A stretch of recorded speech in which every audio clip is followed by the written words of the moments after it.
afternoon,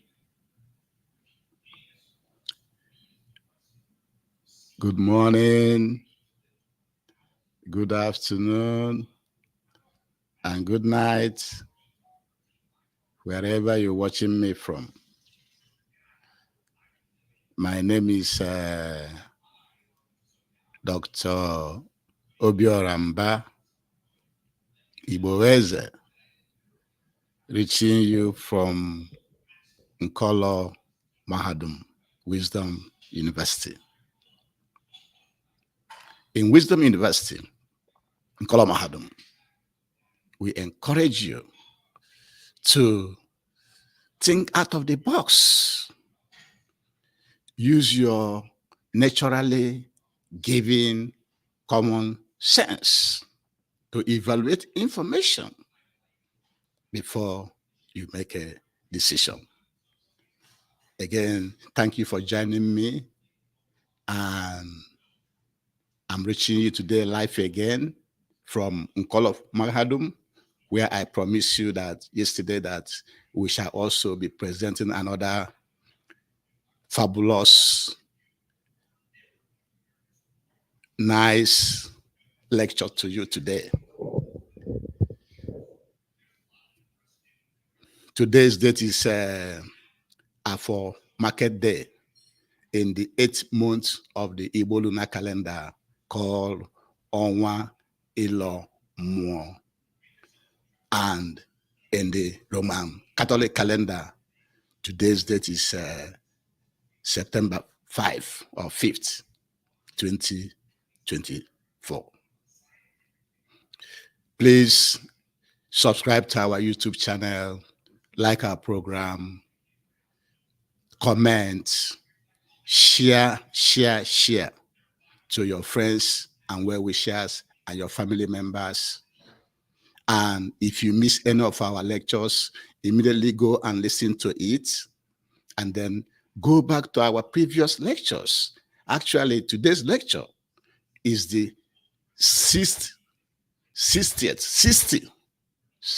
lectures we have done on this Nkolo Mahadum.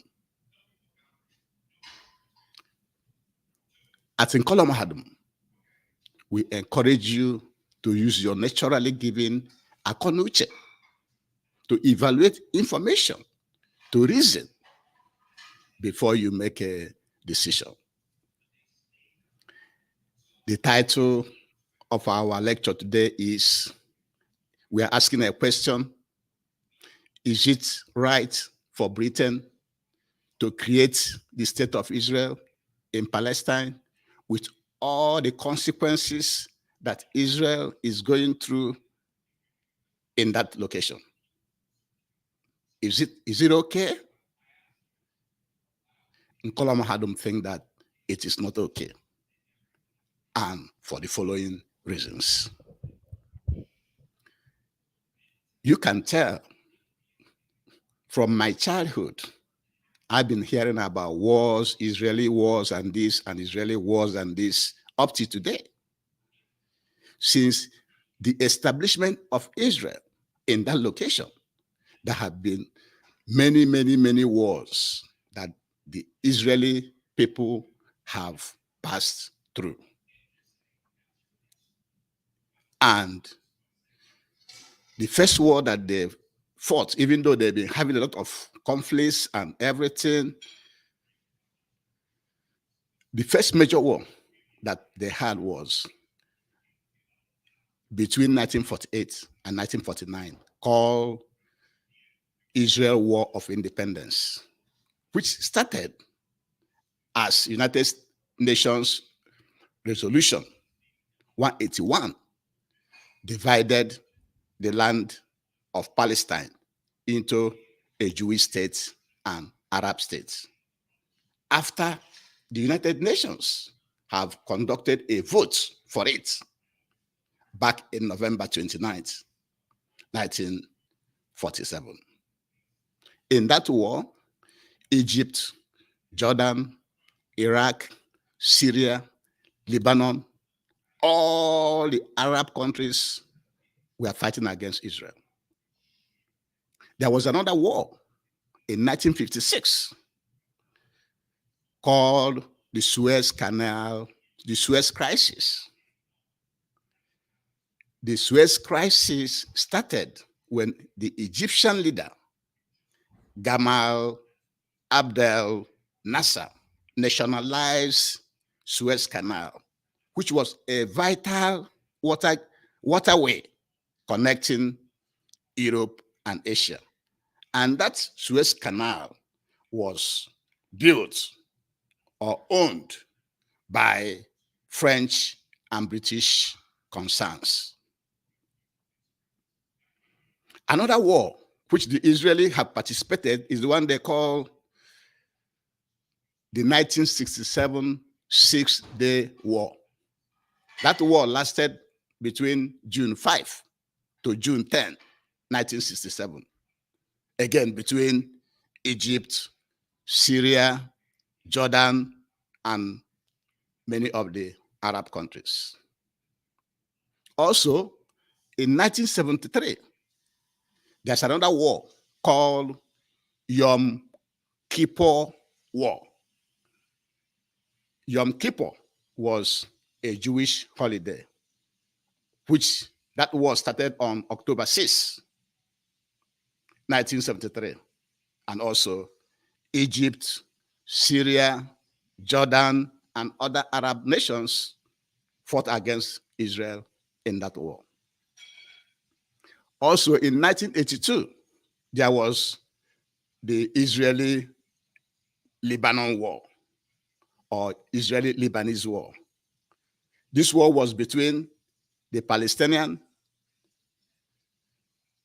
fighting with Lebanon against Israel. And then in 2006, there was the second Lebanon War. That war was between Israel and Lebanon. And then from 2023 to the present, the current Israeli-Hamas war, which had been going on up to this day. You can tell how much human beings, how much properties have been lost on both sides. And efforts are being made by world leaders, Arab leaders, Israeli leaders to make sure that the current Israeli-Hamas war doesn't result to the wider Israeli-Arab war like before.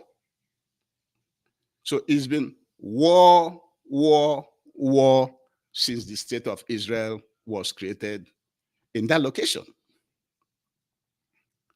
And before we continue, we have to beg you to please subscribe to our YouTube channel. Follow us on Facebook and Twitter. Like our program. Comment. Share it. Share it to your friends and well-wishers, your family members, your children.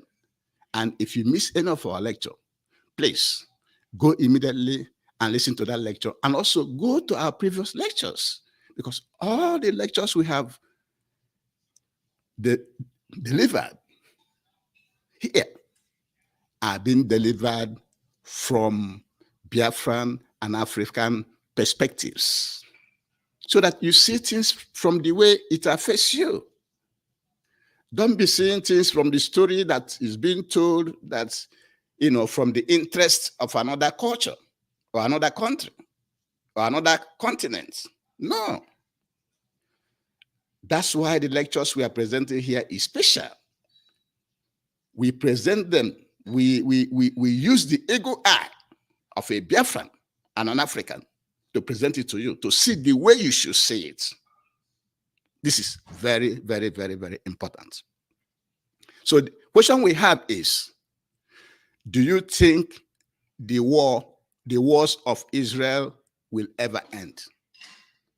With what had been going on from the past, all the wars from the past up to today, wars are still going on. Do you think that war all the wars that Israel is fighting by being located in that particular location will ever end? The answer is, it may not end.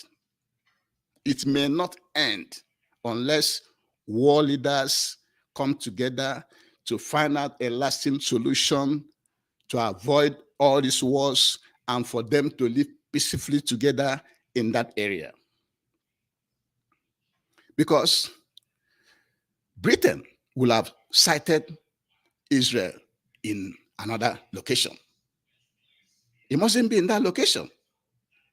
Because you will not say that because the land of Israel, that portion that they say belonged to Israel long time ago, will still belong to Israel.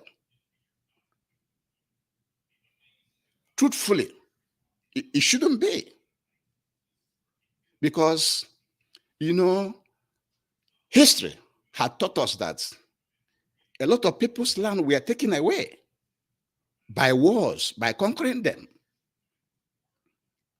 And therefore, when Saul created the first united Israeli state in 1020 BCE, and we know from our past lecture that there was problem in Israel, in the state of Israel, and there was division. And therefore, foreigners invaded them and took over their land. Okay? So the argument that the state of Israel was set up because they owned that land shouldn't hold. Because a lot of lands were conquered. If you go down the history, for example, the place we call United States of America today is not the land of the United States people. The United States people came from Europe and fought wars with the indigenous Indian people here and defeated them. They also fought with the Mexicans and defeated them and take away their land up to today. There was no time the Mexicans will come back and say, this is our land, we have to come back to the land. Just like you are saying that because Israel is the owner of that land before, that they should go there and stay. So that was a very, very big mistake. If not for economic control, if not for economic, political domination by Britain to dominate the Red Sea and other seas in that area.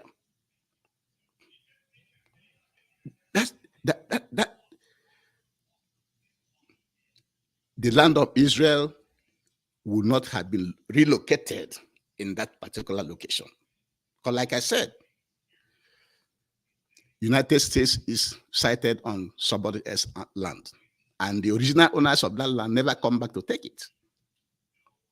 Canada, the same thing. Australia, the same thing. They were forcefully occupied by Europeans. And the indigenous people, the original owners of those lands, never got it back. Also in New Zealand, even in Brazil, and in our own continent, Africa, in South Africa, the Europeans occupy a lot of land there. They never give it back to the original owners. Even in Zimbabwe, the same thing. When Robert Mugabe was taking the land away from the whites to give to the black people, the original owners, we all not see how he was treated. He was sanctioned and blackmailed until he died. And so the state of Israel shouldn't have been established on that very land. And before we continue, please subscribe to our YouTube channel. Follow us on Twitter and Facebook and other social media platforms. Like our program, comment. And remember, at Nkolomahadum, we want you to reason. Reason out of the box. and understand that mistakes were made by Britain to cite Israel in the middle of the Arab land. And since then, there have been wars and wars and wars and wars and killings and destructions. And that's why Nkola Mahadum is suggesting that all world leaders should come together to find a lasting solution so that Israel, as presently located in that area, can live in peace with her Arab neighbors. It is very, very, very, very important. And with this, we shall be bringing today's lecture to an end. But before we end it, we must encourage all Africans to stand up and dismantle all the colonial boundaries in Africa. But that is the major problem we're having. For somebody to come from 6,000 miles away and say, you are this country, you are this country. And you don't have the same rights to go to Europe and do the same. So we should dismantle all the colonial boundaries in Africa so that there'll be peace and love and progress in our land. And with this, we shall be bringing today's lecture to an end. And thank you very much for joining me. Again, my name is Obiora Mba Iboeze. Thank you.